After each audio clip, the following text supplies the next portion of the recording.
Hello and welcome to the Fighting Moose podcast. I'm your host and narrator, Jason Hendrickson. This is a podcast where I retell stories, some fictional and some historical, that can be enjoyed by people of all ages. Let's continue on with The Hound of the Baskervilles by reading Chapter 2. I also figured it would be a good thing to know some interesting facts about the author, so I will try to add a fact with each chapter that I read. The first fact that we'll read with Chapter 2 is that with Sir Arthur Conan Doyle's book, The Lost World, which was published in 1912, we can give credit to him as the inspiration for the Jurassic Park movies.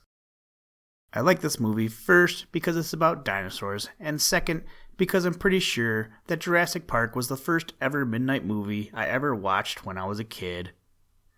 It's still a pretty good movie, and for the most part, I have really enjoyed all the other movies that came after the first one. Hopefully you've seen it, and hopefully you like it too, but today it's not about Jurassic Park. We go back to Sherlock Holmes. So now, let's turn to today's story. I hope you enjoy. Let's begin.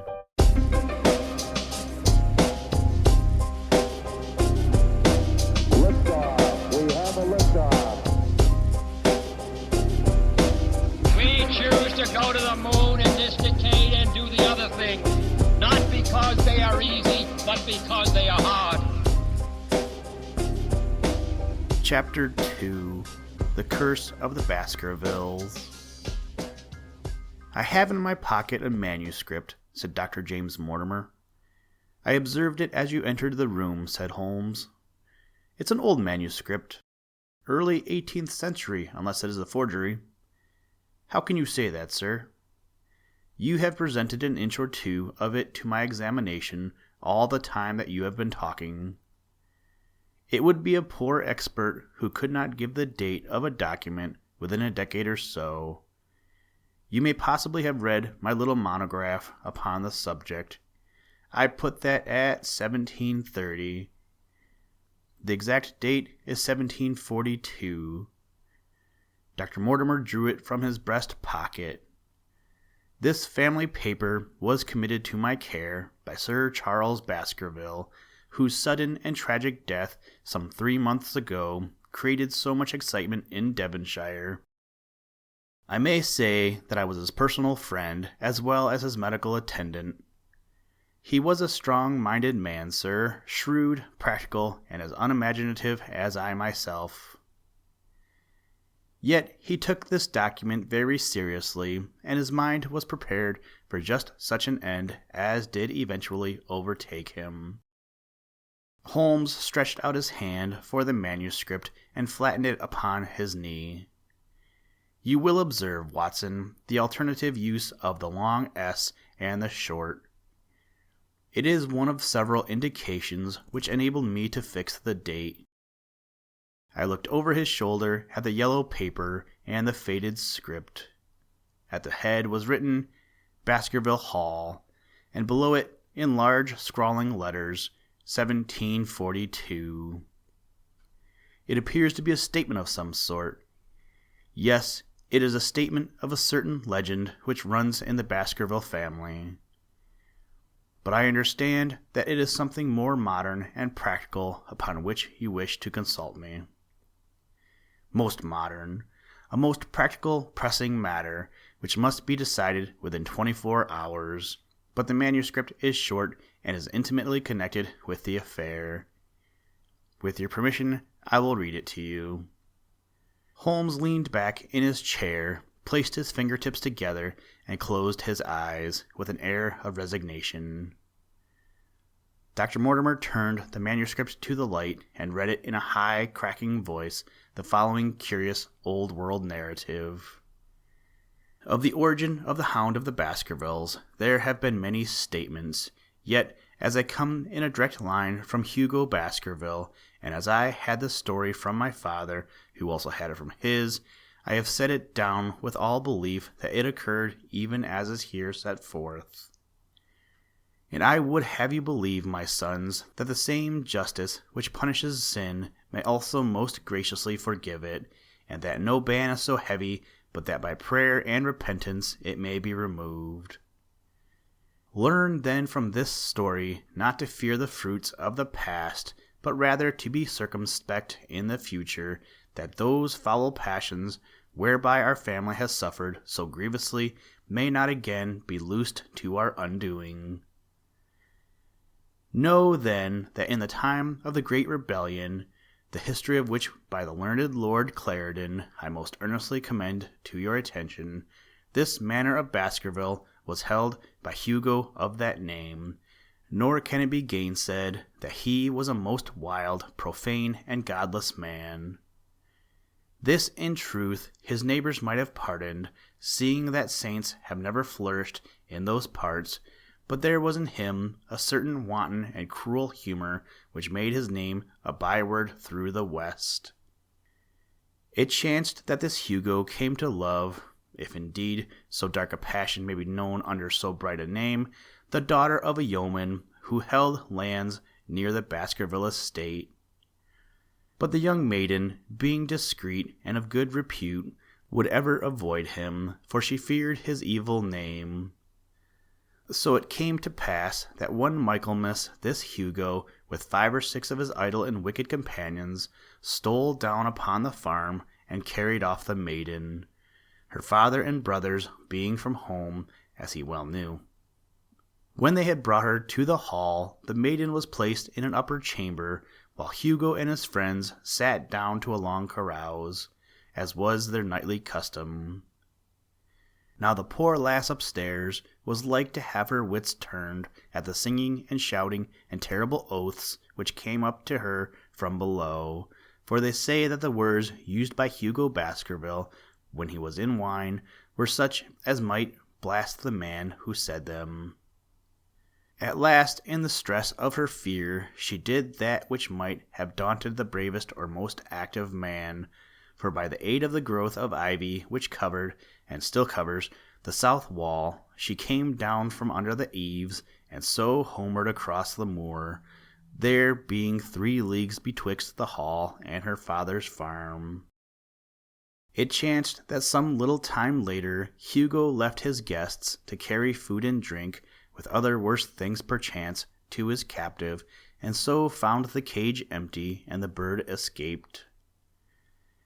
Then, as it would seem, he became as one that hath a devil, for, rushing down the stairs into the dining hall, he sprang upon the great table, flagons and trenchers flying before him, and he cried aloud before all the company that he would that very night render his body and soul to the powers of evil, if he might but overtake the wench.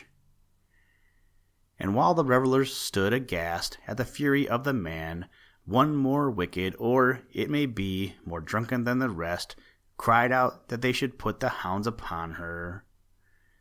Whereat Hugo ran from the house, carrying to his grooms that they should saddle his mare and unkennel the pack, and giving the hounds a handkerchief of the maid's, he swung them to the line, and so off full cry in the moonlight over the moor. Now, for some space, the revellers stood agape, unable to understand all that had been done in such haste. But anon their bemused wits awoke to the nature of the deed which was like to be done upon the moorlands. Everything was now in an uproar, some calling for the pistols, some for their horses, and some for another flask of wine. But at length some sense came back to their crazed minds, and the whole of them, 13 in number, took horse and started in pursuit. The moon shone clear above them, and they rode swiftly abreast, taking that course which the maid must needs have taken if she were to reach her home. They had gone a mile or 2 when they passed one of the night shepherds upon the moorlands, and they cried to him to know if he had seen the hunt. And the man, as the story goes, was so crazed with fear that he could scarce speak, but at last he said that he had indeed seen the unhappy maiden with the hounds upon her track. But I have seen more of that, said he, for Hugo Baskerville passed me upon his black mare, and there ran mute behind him such a hound of hell as God forbid should ever be at my heels. So the drunken squires cursed the shepherd and rode onward. But soon their skins turned cold, for there came a galloping across the moor, and the black mare, dabbled with white froth, went past with trailing bridle and empty saddle. Then the revellers rode close together, for a great fear was on them, but they still followed over the moor, though each, had he been alone, would have been right glad to have turned his horse's head. Riding slowly in this fashion, they came at last upon the hounds. These, though known for their valor and their breed, were whimpering in a cluster at the head of a deep dip, or goyle, as we call it, upon the moor, some slinking away, and some, with starting hackles and staring eyes, gazed down the narrow valley before them. The company had come to a halt, more sober men, as you may guess, than when they had started. The most of them would by no means advance, but 3 of them, the boldest, or it may be the most drunken, rode forward down the goyle. Now it opened into a broad space, in which stood 2 of these great stones, still to be seen there, which were set by certain forgotten peoples in the days of old. The moon was shining bright upon the clearing, and there in the center lay the unhappy maid where she had fallen, dead of fear and of fatigue. But it was not the sight of her body, nor yet was it that of the body of Hugo Baskerville lying near her, which raised the hair upon the heads of these 3 dare-devil roysters. But it was that, standing over Hugo and plucking at his throat, there stood a foul thing, a great black beast, shaped like a hound, yet larger than any hound that ever mortal eye has rested upon.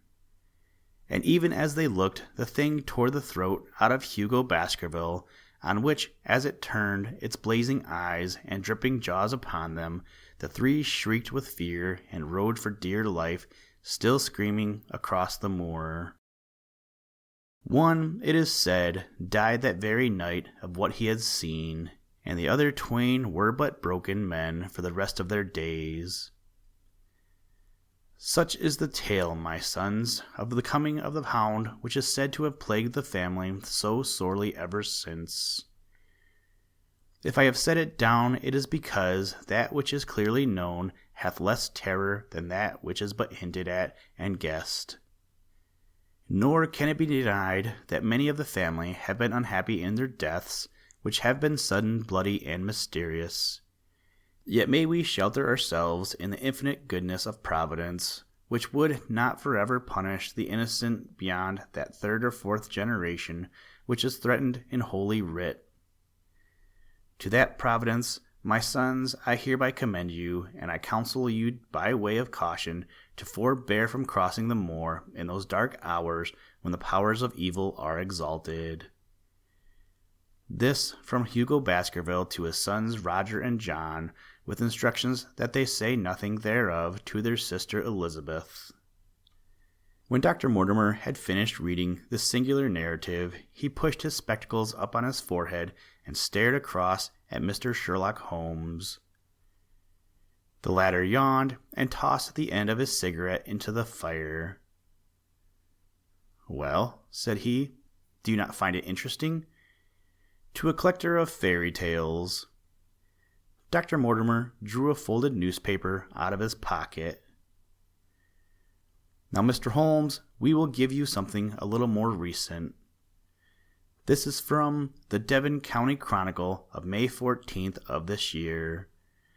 It is a short account of the facts elicited at the death of Sir Charles Baskerville, which occurred a few days before that date."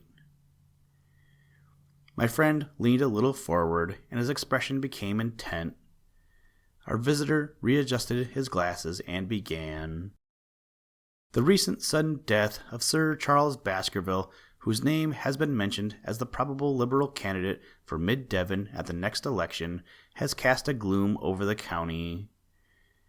Though Sir Charles had resided at Baskerville Hall for a comparatively short period, his amiability of character and extreme generosity had won the affection and respect of all who had been brought into contact with him. In these days of nouveau riches, it is refreshing to find a case where the scion of an old country family which has fallen upon evil days is able to make his own fortune and to bring it back with him to restore the fallen grandeur of his line. Sir Charles, as is well known, made large sums of money in South African speculation.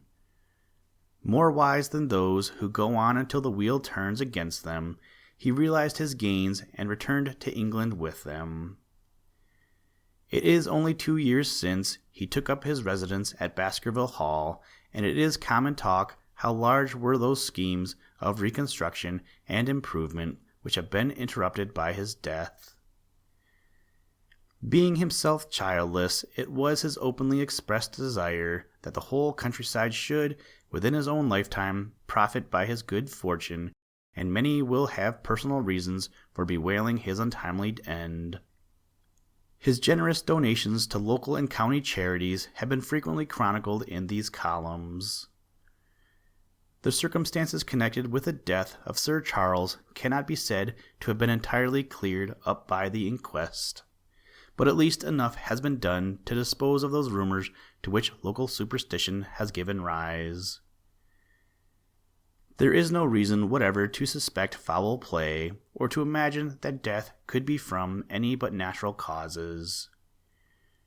Sir Charles was a widower, and a man who may be said to have been in some ways of an eccentric habit of mind. In spite of his considerable wealth, he was simple in his personal tastes, and his indoor servants at Baskerville Hall consisted of a married couple named Barrymore, the husband acting as butler and the wife as housekeeper. Their evidence, corroborated by that of several friends, tends to show that Sir Charles's health has for some time been impaired, and points especially to some affection of the heart, manifesting itself in changes of color, breathlessness, and acute attacks of nervous depression. Dr. James Mortimer, the friend and medical attendant of the deceased, has given evidence to the same effect. The facts of the case are simple. Sir Charles Baskerville was in the habit every night, before going to bed, of walking down the famous yew alley of Baskerville Hall. The evidence of the Barrymores shows that this had been his custom. On the 4th of May, Sir Charles had declared his intention of starting next day for London, and had ordered Barrymore to prepare his luggage. That night he went out as usual for his nocturnal walk, in the course of which he was in the habit of smoking a cigar. He never returned. At 12 o'clock, Barrymore, finding the hall door still open, became alarmed, and, lighting a lantern, went in search of his master. The day had been wet, and Sir Charles's footmarks were easily traced down the alley. Halfway down this walk there is a gate which leads out onto the moor. There were indications that Sir Charles had stood for some little time here. He then proceeded down the alley, and it was at the far end of it that his body was discovered. One fact which has not been explained is the statement of Barrymore that his master's footprints altered their character from the time they had passed the moor gate, and that he appeared from thence onward to have been walking upon his toes.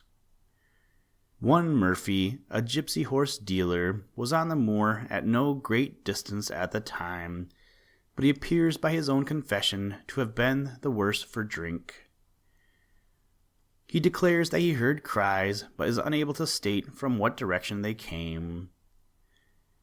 No signs of violence were to be discovered upon Sir Charles's person, and though the doctor's evidence pointed to an almost incredible facial distortion, so great that Dr. Mortimer refused at first to believe that it was indeed his friend and patient who lay before him, it was explained that that is a symptom which is not unusual in cases of dyspnea and death from cardiac exhaustion.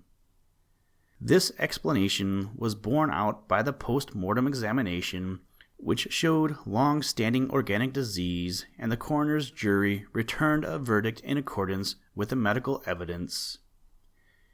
It is well that this is so, for it is obviously of the utmost importance that Sir Charles's heir should settle at the Hall and continue the good work which has been so sadly interrupted. Had the prosaic finding of the coroner not finally put an end to the romantic stories which have been whispered in connection with the affair, it might have been difficult to find a tenant for Baskerville Hall. It is understood that the next of kin is Mr. Henry Baskerville, if he still be alive, the son of Sir Charles Baskerville's younger brother. The young man, when last heard of, was in America, and inquiries are being instituted with a view of informing him of his good fortune. Dr. Mortimer refolded his paper and replaced it in his pocket. Those are the public facts, Mr. Holmes, in connection with the death of Sir Charles Baskerville.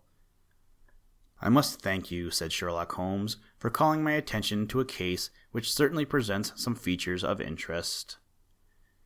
I had observed some newspaper comment at the time, but I was exceedingly preoccupied by that little affair of the Vatican cameos, and in my anxiety to oblige the Pope, I lost touch with several interesting English cases. This article, you say, contains all the public facts? It does. Then let me have the private ones. He leaned back, put his fingertips together, and assumed his most impassive and judicial expression. In doing so, said Dr. Mortimer, who had begun to show signs of some strong emotion, I am telling that which I have not confided to anyone.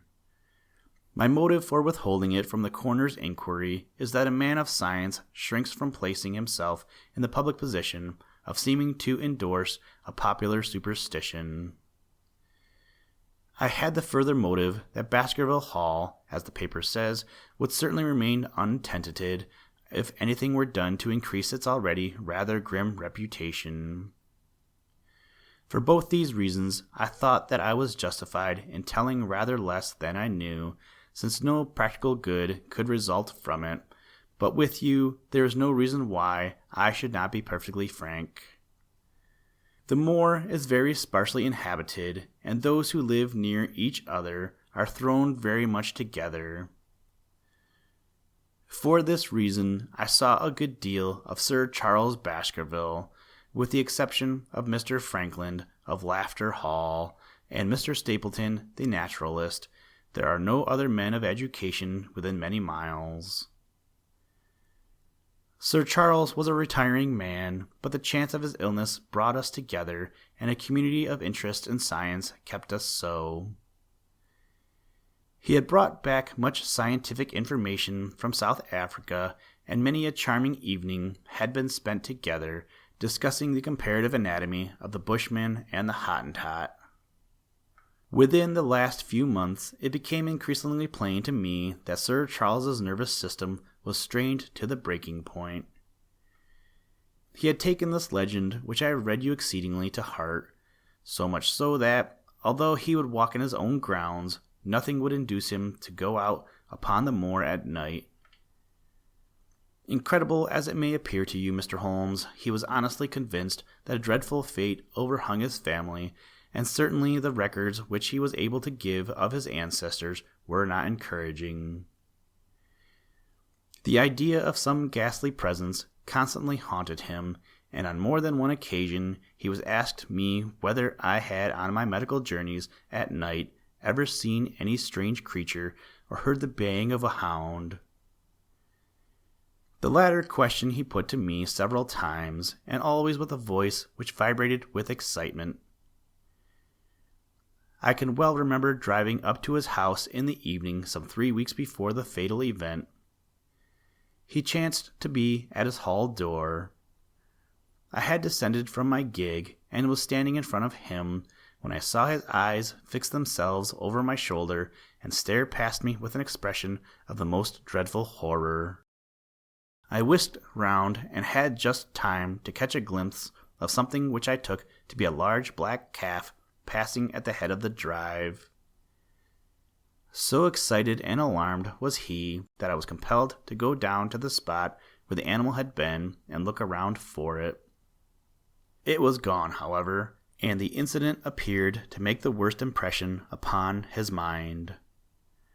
I stayed with him all the evening, and it was on that occasion to explain the emotion which he had shown that he confided to my keeping that narrative which I read to you when first I came. I mention this small episode because it assumes some importance in view of the tragedy which followed. But I was convinced at the same time that the matter was entirely trivial and that his excitement had no justification. It was at my advice that Sir Charles was about to go to London. His heart was, I knew, affected, and the constant anxiety in which he lived, however chimerical the cause of it might be, was evidently having a serious effect upon his health. I thought that a few months among the distractions of town would send him back a new man. Mr. Stapleton, a mutual friend who was much concerned at his state of health, was of the same opinion. At the last instant came this terrible catastrophe. On the night of Sir Charles's death, Barrymore the butler, who made the discovery, sent Perkins the groom on horseback to me, and as I was sitting up late, I was able to reach Baskerville Hall within an hour of the event. I checked and corroborated all the facts which were mentioned at the inquest. I followed the footsteps down the yew alley. I saw the spot at the moor gate where he seemed to have waited. I remarked the change in the shape of the prints after that point. I noted that there were no other footsteps save those of Barrymore on the soft gravel, and finally I carefully examined the body, which had not been touched until my arrival. Sir Charles lay on his face, his arms out, his fingers dug into the ground, and his features convulsed with some strong emotion to such an extent that I could hardly have sworn to his identity. There was certainly no physical injury of any kind, but one false statement was made by Barrymore at the inquest. He said that there were no traces upon the ground round the body. He did not observe any, but I did, some little distance off, but fresh and clear. Footprints? Footprints. A man's or a woman's? Dr. Mortimer looked strangely at us for an instant, and his voice sank almost to a whimper as he answered, "Mr. Holmes, they were the footprints of a gigantic hound."